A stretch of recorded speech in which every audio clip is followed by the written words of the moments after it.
think this is very interesting.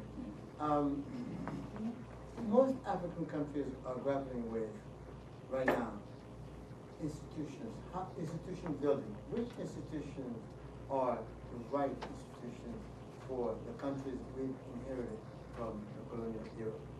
Because in the 60s, when we got so-called independences, those were what I call diplomatic independences, where we had a facade where some people, were put in power.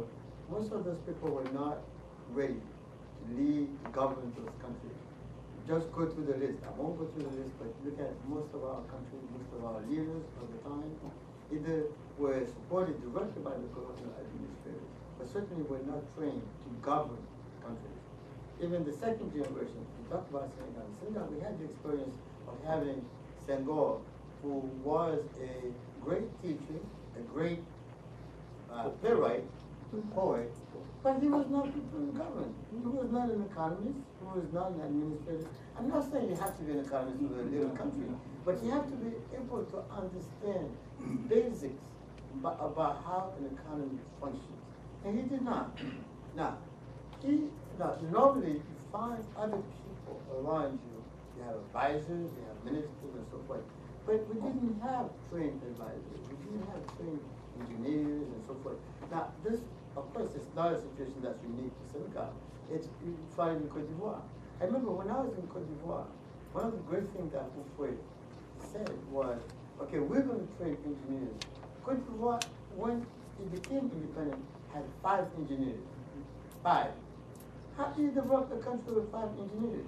It had no constitutional lawyer, not one. How do you set up institutions that you need without people who are trained to think about those issues for you, and especially from your perspective? So who came in supposedly to draft constitutions and regulations? They were mainly trained.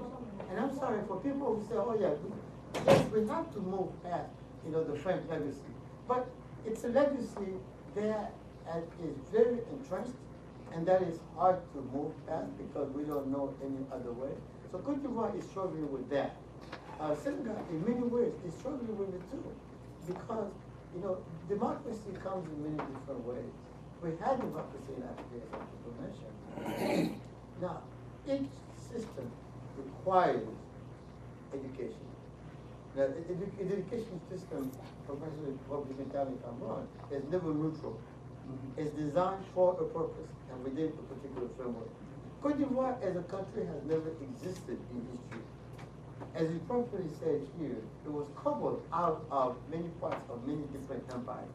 There is, in African history, there's never been a country called Cote d'Ivoire. So the Cote d'Ivoire that we know today, which is actually the new incarnation of Basse Volta, because when you have Upper Volta, you had Lower Volta.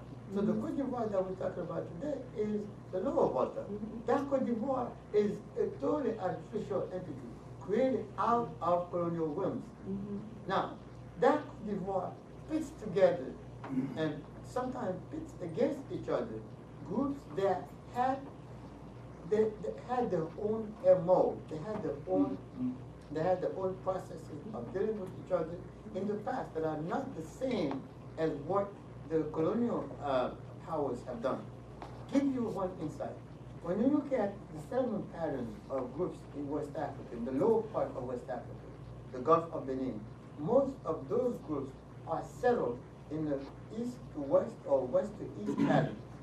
But look at the borders. They run north-south. They run north-south. Now, as I said, I travel extensively across the Cote and I dealt with many different groups. And one of the things I found out is that some groups know a lot about others, and some other groups have no clue what you're talking about. It just in terms of the kingdom, it is an idea that's worth exploring, but we have to also understand the limitations of it. There's one kingdom that was relevant under Houphouët, the Kinjabo kingdom. Okay. You probably heard about it. Who is the king of that kingdom today? Thank you. He came to Cote d'Ivoire. He spoke English. He's a captain from the. Thank you. Captain from the Ghanaian Air Force, Yes. a colleague of Raleigh. So when he came to Cote d'Ivoire, he spoke English. And so they have to have two sets of translators. One set of translators was translated into French, the other set was translated into local language. I think it was primarily English. Now, what that points to is that we are grappling with very complicated systems that are in transition from one state, pre-colonial, to another state, post-colonial, with a gap in between. And that gap, we're having a tough time filling, because that gap was not of our design. So that's why we all have to show a lot of humility, because we just don't know all that we need to know to properly deal with this situation.